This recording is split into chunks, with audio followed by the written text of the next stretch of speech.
Hey, hello, my fellow property managers. Have you ever begin working with an owner client? You sign all the paperwork, you get everything ready to go.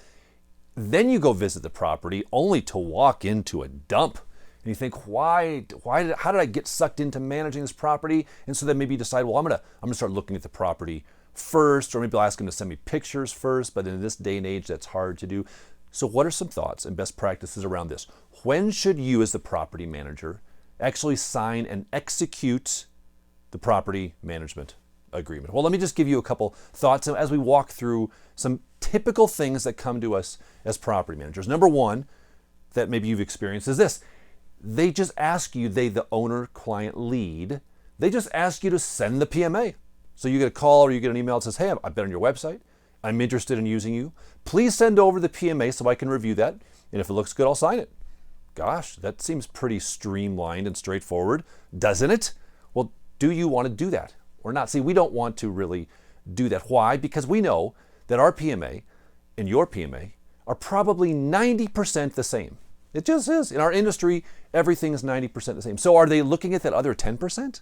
Or are they looking at, what are they looking at in the PMA? See, we explain that the PMA is a legal contract drafted by attorneys who have nothing to do with the operation of our business or yours. And we tell our owner clients, listen, our property management agreement is going to be 90, probably 95%, the same as everybody else. And a property management agreement cannot tell you the most important things that you as an owner need to know. They can't tell you how honest we are. They can't tell you how fast we're going to return your contact. They can't tell you how hard we're going to work for you, what our collection rate is, what we're going to do when something goes wrong with your tenant. It doesn't talk about that. It only talks about the legal aspects of our legal relationship to you as your agent.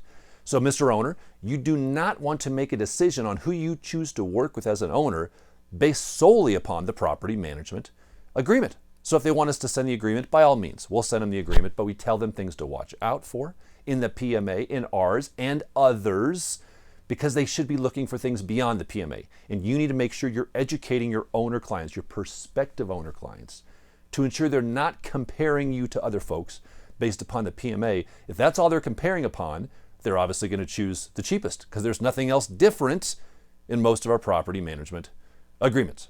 Number two, what if they only want email communication? So they say, well, yeah, send me your PMA, and I do have a couple questions, and I prefer to be contacted by email.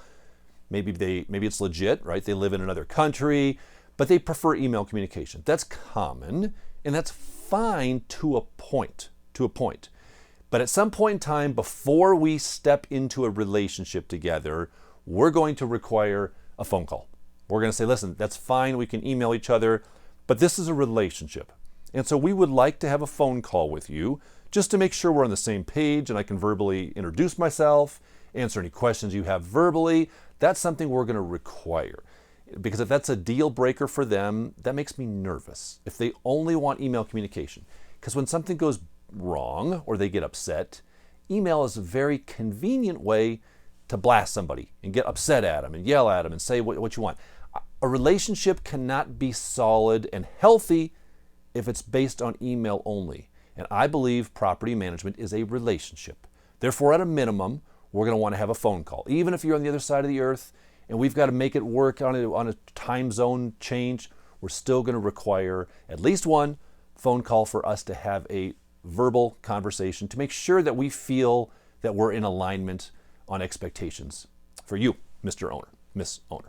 Now, before I tell you point number 4, I want to thank the sponsor for this month's video, a new sponsor here for us, Wise Hire.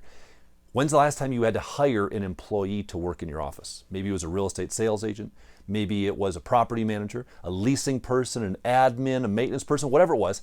How do you find it? How do you go through the whole process? Well, what we do and what we've done for quite a while is use Wise Hire. It's not just a job board. They push out to like 100 different sites. They have a dashboard. Everything filters in. You can do disc profiles and control it. It's slick. So slick, this is what we use. I reached out to Wise Hire, asked if they would offer a discount to people that I recommend to, and they did. So if you're interested, the next time you need to hire somebody, go to wisehire.com/PMBuild. That's Wise, W-I-Z, wisehire.com/PMBuild. They'll give you 10% off. It's just a month-to-month thing is all you need to sign up for. Use them until you place your hire and then done. But if you're having trouble hiring, like we do sometimes, This is our solution. I recommend you give them a try. Okay, final point is this. When you get the PMA coming into you, okay, maybe they say, hey, this looks great and the property's not quite ready yet. The tenant's still living there. I don't have it prepped. So you haven't been able to go see the property, but they want to execute the agreement. They just want to sign it and give it to you. Here's my recommendation. It's fine to accept a PMA signed from them, but you don't countersign it until you have seen the property. That way they can get their work done. If they love you and they trust you, great, get this signed and back to me. Mr. Owner, before we execute the agreement, which is a big fancy word for sign, before we fully execute this agreement, I am going to need to see the property. That way, if you walk into the property and you're just shocked at the terrible condition, you have an opportunity to say something like, gosh, this just isn't going to work for us. Or maybe you say, this will work for us, but gosh, now that I've seen it, we're going to have to charge some type of an additional onboarding fee for all this work that I, as your property manager, am going to have to do to step into the agreement. It just gives you the final say-so before you execute. Because if you're like me, too many times you've entered into agreement with an owner client only to see the property later, only to regret the fact that maybe you didn't quote a higher price point. Maybe you shouldn't have managed the property at all because it's rough. But don't countersign the PMA. Don't fully execute until you have seen the property, would be our recommendation to you. But let them sign on the front end. Hey, I hope that was helpful, my friends. You want more information? Jump on our website, pmbuild.com, where you will find information to just about any question you have. If you have questions that we haven't answered, email me. We'll make sure we address it in a future video. Until 2 weeks from now, my friends, I wish you success.